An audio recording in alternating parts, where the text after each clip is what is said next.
Conférence de presse au Mali par rapport à l'attaque terroriste contre le camp militaire de Nampala. L'Union pour la République et la démocratie a donné de la voix à ce sujet.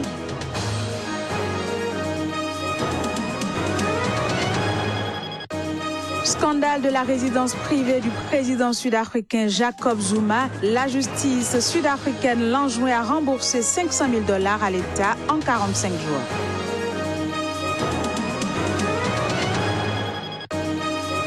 La conférence épiscopale nationale du Congo invite les acteurs politiques de la RDC au dialogue. C'était lors d'une conférence de presse à Kinshasa.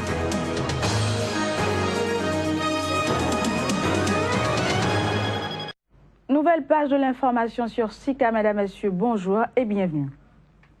Au Mali, l'attaque terroriste qui a visé le camp militaire de Nampala mardi dernier était au centre d'une conférence de presse de l'Union pour la République et la démocratie ce lundi. L'URD déplore la communication gouvernementale et le manque d'armes nécessaires pour la défense du Mali contre les ennemis. Reportage Alima Bentouré. L'attaque a eu lieu dans la ville de Koro, une ville située à quelques dizaines de kilomètres de la frontière avec le Burkina Faso. Le bilan fait état de 2 soldats maliens tués par des islamistes présumés. Selon certaines sources locales, les assaillants non formellement identifiés pour le moment ont pris la direction du sud après avoir commis leur forfait. D'autres sources, quant à elles, ont déclaré qu'ils seraient arrivés du Burkina Faso et auraient repris le chemin inverse. En Afrique du Sud, du nouveau sur le scandale de la résidence privée du président Jacob Zuma. La justice lui donne un délai de 45 jours pour rembourser à l'État $500 000. Images et son. 45 jours, c'est l'ultimatum qu'adresse la justice sud-africaine au président Jacob Zuma. Un délai au cours duquel il devra rembourser à l'État $500 000 dans le scandale de sa résidence privée. En 2009, l'État avait payé 20 millions d'euros officiellement pour améliorer la sécurité de la résidence privée de Jacob Zuma à Nkandla. Mais fin mars, la Cour constitutionnelle avait jugé qu'il avait violé la Constitution en refusant de rembourser les frais de rénovation de sa propriété privée qui ne seraient pas en réalité liés à la sécurité puisqu'il s'agissait de la piscine, du centre pour visiteurs, de l'enclos pour bétail, d'un poulailler et d'un amphithéâtre. Le ministère des Finances avait alors évalué à $500 000 la somme que le président devait rembourser. Cela fait des années que le scandale Nkandla empoisonne la présidence de Jacob Zuma. Après la décision de la justice en mars dernier, l'opposition et des anciens combattants de lutte de Nelson Mandela, membre du parti au pouvoir, le Congrès national africain, avaient appelé Jacob Zuma à rendre sa démission. Au Zimbabwe, des centaines de femmes ont manifesté pacifiquement ce mardi pour protester contre la crise économique et la répression policière à l'égard des opposants au président Robert Mugabe. Les manifestantes ont déposé une pétition au bureau de la Commission zimbabwéenne des droits de l'homme pour demander des enquêtes sur les violations commises dans ce pays dirigé par Robert Mugabe depuis 1980. Confusion autour du dialogue national en RDC. Les opposants membres du Rassemblement des forces acquises au changement récusent Edem Kodjo, le facilitateur du dialogue désigné par l'Union africaine. Il est accusé d'avoir lancé unilatéralement et dans la précipitation des travaux préparatoires au 30 juillet 2016. Reportage. Edem Kodjo n'a pas le respect de la parole. Pour l'opposition de la République démocratique du Congo, ce facilitateur togolais au dialogue national est jugé trop proche du pouvoir. Par conséquent, l'opposition ne participera pas au dialogue. À ce qui nous concerne, nous pensons fondamentalement que M. Kodjo ne maîtrise pas les dossiers congolais, il ne les maîtrisera pas. Il a été dit que ce groupe de facilitation va se constituer au groupe préparatoire et nous allons directement à des questions essentielles pour nous permettre de respecter la date constitutionnelle et amener le peuple aux élections. M. Kodjo était au courant. Pour M. Kodjo, il vient ici à la République démocratique du Congo pour faire respecter la pensée, la parole et les actes de Kabila. Mais justement, c'est ça qui pose problème. Pour la majorité présidentielle, il serait nécessaire de s'en passer de la position de l'opposition. Tout est en marche pour démarrer le dialogue national convoqué par Kabila. L'importance est de privilégier l'intérêt de la RDC et non de se soumettre aux caprices des individus.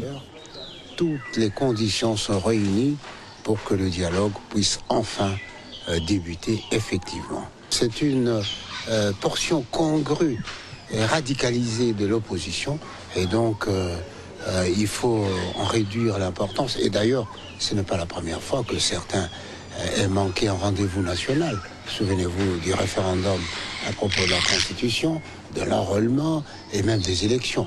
Et donc l'essentiel ici, je crois, c'est la démocratie, le sort de notre système démocratique et le sort du peuple congolais. Toujours en RDC, la conférence épiscopale nationale du Congo invite les acteurs politiques à faire diligence pour dialoguer d'ici le mois d'août en vue de privilégier l'intérêt supérieur de la nation.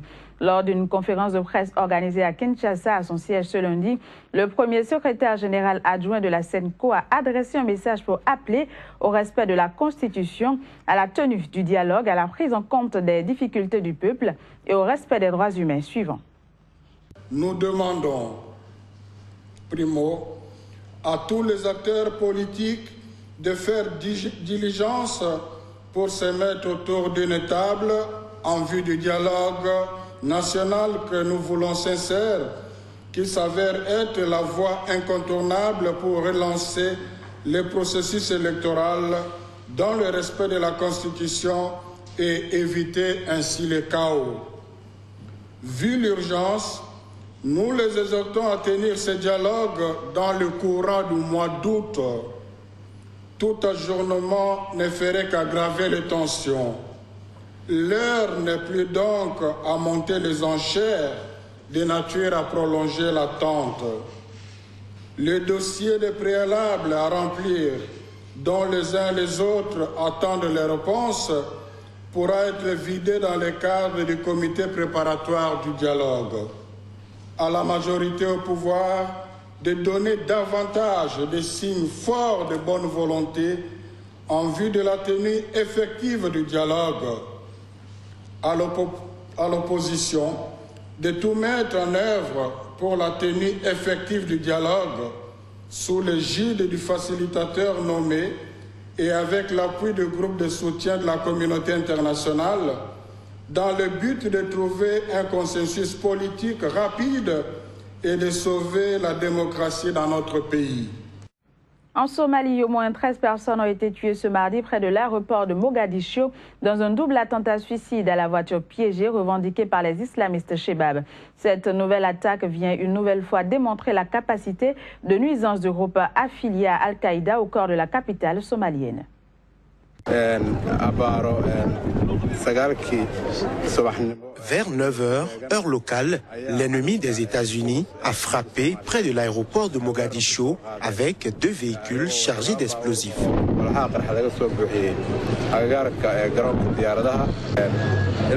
Au moins 13 personnes ont été tuées et 5 autres sont blessés dans ces attaques. Des tirs ont suivi les 2 explosions qui ont eu lieu aux abords de locaux de l'ONU et de la force de l'Union africaine en Somalie à Amisom, mais ont rapidement cessé. Une portion du mur d'enceinte de l'aéroport a été en partie détruite par l'explosion d'une des voitures dont la carcasse calcinée, gisant sur le côté, témoignait de la puissance de la charge. Les forces de sécurité somaliennes et celles de l'Amisom ont bouclé le périmètre protégé par des engins blindés. Les militants islamistes radicaux Chebab ont revendiqué cette nouvelle attaque dans la capitale somalienne. L'aéroport de Mogadiscio est l'une de leurs cibles privilégiées, notamment en raison de sa proximité avec la base de l'Amisom. C'est dans cet aéroport qu'un avion de la compagnie Dalo Airlines avait dû effectuer un atterrissage d'urgence le 2 février après qu'une explosion provoquée par une bombe eut fait un trou de 1 mètre de diamètre dans son fuselage. Grogne dans le secteur de l'enseignement au Bénin, des enseignants du secondaire détenteurs du CAPES, le certificat d'aptitude au professorat de l'enseignement du second degré sont mécontents. Et pour cause, l'État entend leur délivrer en lieu et place de ce diplôme, le BAPES, qui est un diplôme inférieur. Elles se sont réunies ce mardi à la Bourse du Travail à Cotonou pour un mémorandum. Première décision, organiser des sit-ins dans les ministères concernés par leur situation. Suivez à présent le porte-parole. Nous avons rencontré le ministre de l'enseignement secondaire qui nous a dit qu'il est prêt pour régler. Nous avons rencontré le cabinet de la fonction publique qui nous a dit qu'il est prêt pour régler. Mais de quelle manière vont-ils régler? Nous, on ne sait pas. Nous voudrions que nos diplômes soient pris en compte à partir de la date d'obtention de ces diplômes.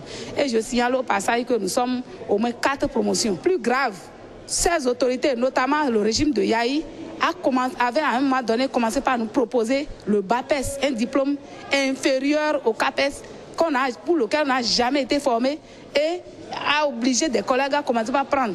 Si on ne veut pas que de ces petits problèmes persistent, au-delà du programme qui est mauvais, si on ne le veut pas, qu'on règle les problèmes à temps. Nous avons retenu des séances de sit-in parce que jusque-là, le ministre de l'économie et des finances, lui, n'a pas répondu à notre demande.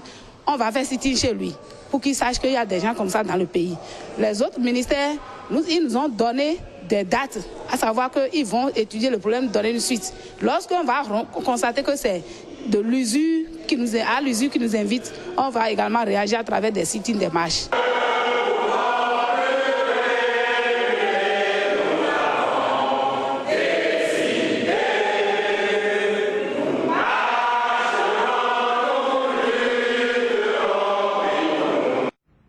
Fin de cette édition, merci de l'avoir suivi et bonne journée à toutes et à tous.